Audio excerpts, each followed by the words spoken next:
Hello, everybody. Welcome to Late Night Rants with your friendly neighborhood INFP. And this is actually the first time I'm going to be trying this. So, this actually has no form, function, or structure. It's just something I'd like to talk about. So, I guess there is some kind of structure.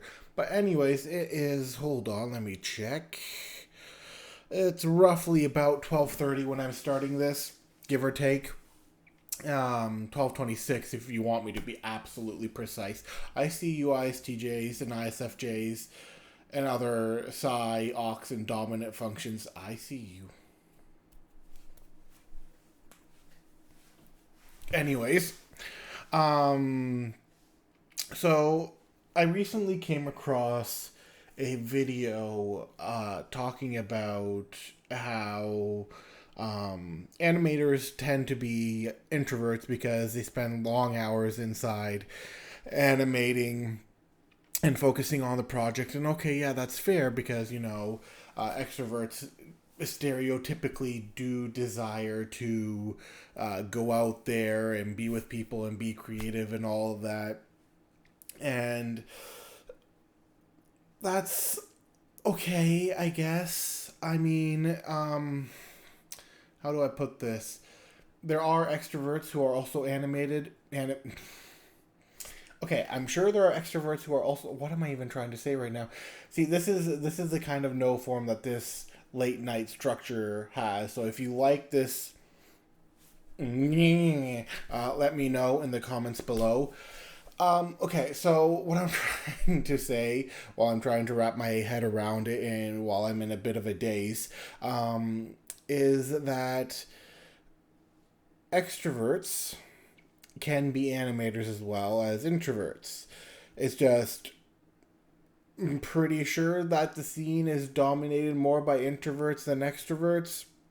Extroverts, once again, have other things they'd like to be doing, but oftentimes extroverts will also be writing and doing other stuff. And this also brings about the problem that a lot of people seem to have is that they believe that extroverts don't want to have alone time. And this is simply not true. Extroverts need to charge as much as introverts do. And just when they need to recharge or have that alone time, they have a, shall I say, time frame in which they will be creating stuff on their own. And this could be a wide variety of subjects. I mean, it doesn't matter what you are, you're going to have some hobby or another.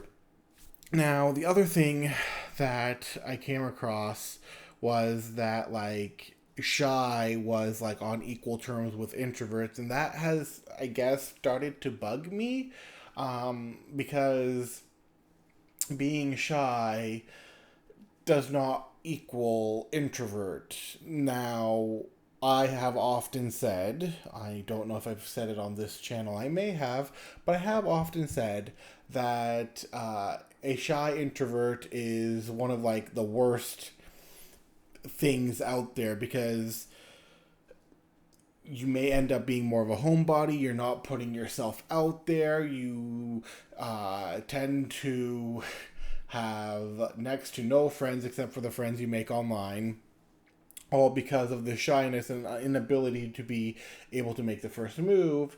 But then this also clues into the shyness that, say, extroverts have or other people have, in which they're expecting you to make the first move. And so everybody's just staring at everybody awkwardly, expecting someone to make the first move until somebody makes that awkward laugh and then starts something.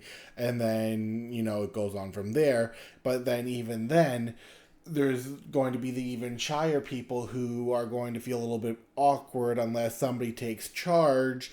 And it's all just a very complicated mess. I should know because I happen to be one of those shy introverts despite my wonderful personality that I show online.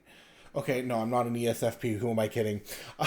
um, so it's just I've been doing this for so long that I've grown comfortable with it. It's not like I'm doing this in front of a live audience, because if I was in front of the live audience, I'd be going, help. So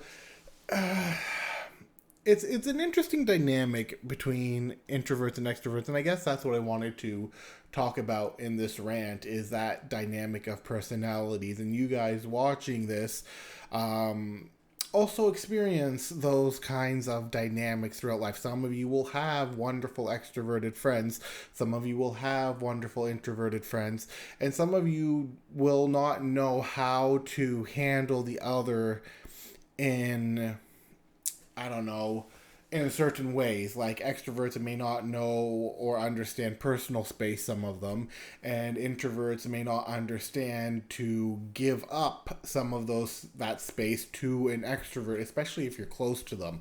Now, is this true for every introvert? Not so much. And is this true for every extrovert? Also not so much, but like it tends to fit, I guess, the current norm that's going around? Question mark.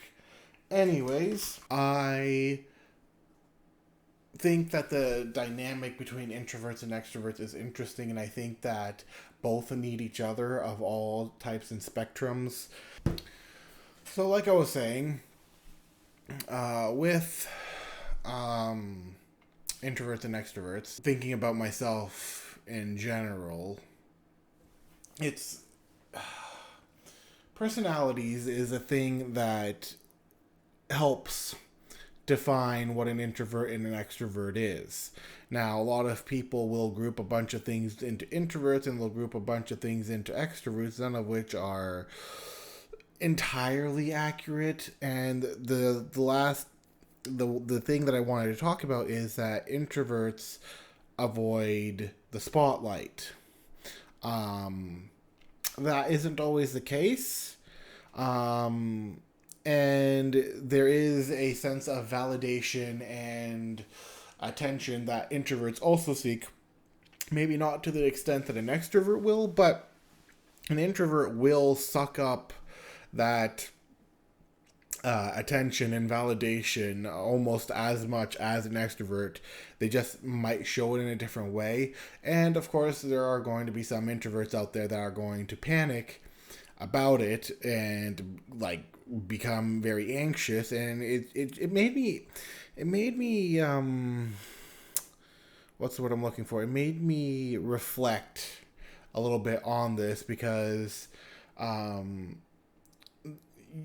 I enjoy acting. I haven't been able to do it properly. Maybe sometime soon you guys will see me act on this channel, as soon as I figure out a skit to pull out. But I have enjoyed acting. I took drama class all the way through my school years, from elementary to high school. I took like, what would have that been? 12 years of drama, 12 years of acting, and I enjoyed it. I loved it. I soaked it up. Even if I never did get like a super prominent role, I enjoyed acting and I enjoyed the attention that it gave, but I was also extraordinarily nervous. I think most people, if they haven't been on stage frequently, will get like nervous when it comes to acting. But my favorite point has always been the improvisation of acting. Like, the scripts I found annoying, but being able to create something, create a story on the spot, like, I loved. And I loved the attention that it gave me, and I loved the, I guess, some semblance of validation that it gave me. And I think there are a lot of introverts out there as well. Like, especially in Hollywood, there are a bunch of introverts out there who do enjoy the validation and all of that, but some may find it extraordinarily annoying, and some perhaps may have let it get to their head, much like some extroverts let it get to their head.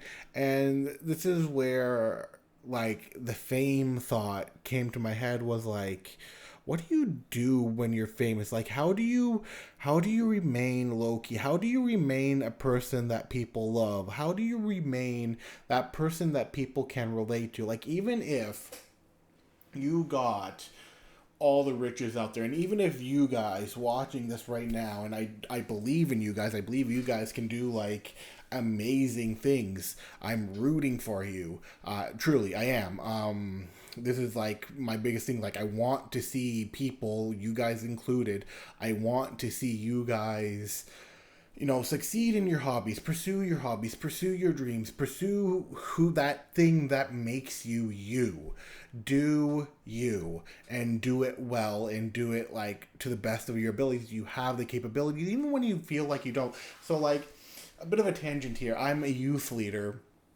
And the one thing that has always annoyed me is like, oh, but I'm not good at anything. And it's a common trait that I hear from a lot of youth, and it annoys me so greatly because I'm like, you're good at this, you're good at this, you're good at this, you're good at this. And I tell them, you're good at this, you're good at this, you're good at this, you're good at this. Why don't you pursue something in these fields? And it's not like, I'm just saying it because I think you should go into it. I'm like, do you enjoy doing this? Yes. Do you like doing this? Well, that's also a yes. That's the same part of it as enjoy. Do you want to do this? And they're like, no, but I'm not that good. It's like, but you just said you like doing it. Like, well, yeah. It's like, okay, well, are you at least decent at it? Like, well, yeah, I'm better at it than the other people. Well, obviously that means you're good at it. And I guess that's like the problem with teenagers trying to come into themselves, and I guess that was like a problem I had. Actually, correction, that wasn't a problem I had. I knew exactly what I wanted to do, and I still kind of want to do it. It's just my terrible habit of perfectionism and procrastination has delayed that dream, shall we say, which is a terrible state that I'm sure you guys can relate to. And so it's a interesting thing to look at, and I don't want you guys to be such that like looks at yourself and be like, well, I suck at everything. No, you don't. And you should never look at, like, instead of, if it helps, like, pick up a piece of paper, draw a line down the center, and be like, well, I think I'm good at this, or I think I'm bad at that. If you don't know yourself, sometimes writing it down will help you out. But anyways, back to the topic at hand, the whole introvert and extrovert thing. There's this... if I can remember, see, this is why rants are horrible, because you go off on tangents. And sometimes you have like a thing and then it goes away, and it's chaos. So basically these rants are chaos, and if you guys enjoy this kind of chaos, once again, let me know. But the thing with like the introvert is that, like, trying to figure out how to utilize what you have, and like when you get to that level of fame, and when you guys some of you guys may get to a level of fame you never even imagined. Some of you guys may have already reached a level of fame you've never even imagined, and that there is the topic I was going to. And so it makes you wonder, like, how do you, whether you're an introvert or an extrovert, how do you retain that thing that made you you? How do you not look down at people? How do you remain humble? How do you not let the ego affect you so much so that you consider yourself above everybody? Now, obviously, when you get famous, you can't meet with everyone that wants to meet you, obviously. It is a tough thing that does happen, and when you get famous, sometimes you'll get tired, and sometimes you may say a mean thing to a fan. And now that's another thing. Like, if I got to a point where I was like, oh, not another fan, and I was tired that day, and then I said something mean or wasn't cordial with them, and I'm not talking like, low key, whatever, but like, the kind of point where you're exhausted and you don't want to deal with another person, as, most introverts end up dealing with. How do you, like, go about that? Like, how, like, especially when you don't want to shake off the person that you are. Like, you don't want to put on a facade, although sometimes you have to.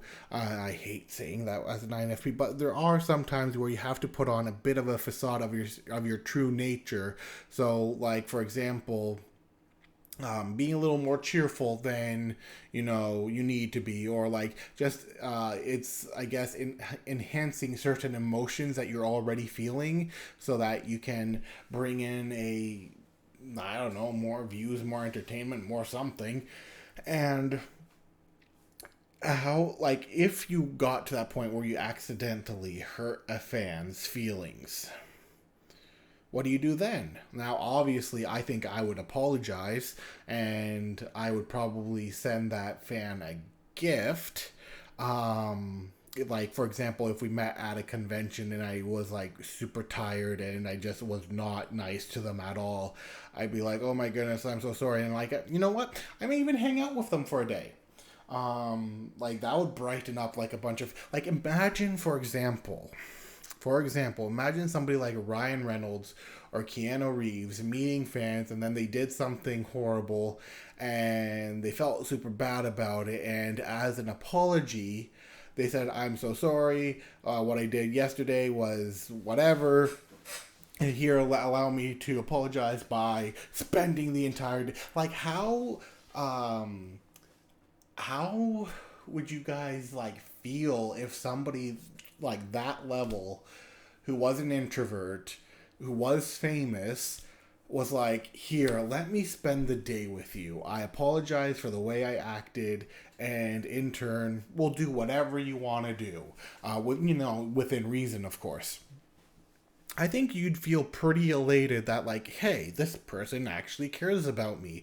And it'd be pretty cool. Now, there is the other thing that I'm worried about is that, so when I talk to people for extended periods of time, I start feeling drowsy afterwards. Like, it'll be an hour or two afterwards where I will just collapse. Like, I'm gone. I'm no longer in this world. I'm having a terribly hard time keeping my eyes open. I'm dead to the world.